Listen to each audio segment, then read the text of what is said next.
you know, kind of avenge last season's state finals loss. Can you just talk about, you know, the mindset kind of coming in, you know, staying in the moment with that past?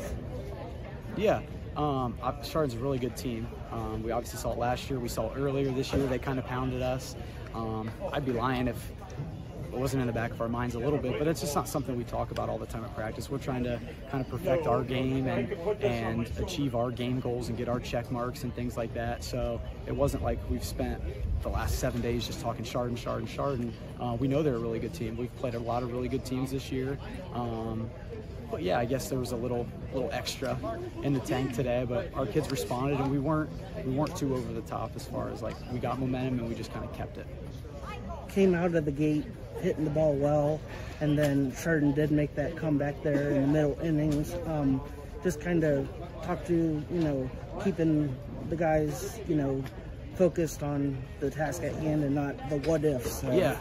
Yeah, it's huge because we got a couple answers. So we didn't score immediately after, but we scored the next couple of innings.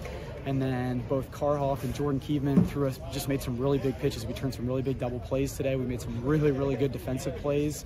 We didn't panic. I think maybe 3 or 4 weeks ago, that unravels and turns into a 6-run inning, but the maturity of some of our young guys that have really stepped up.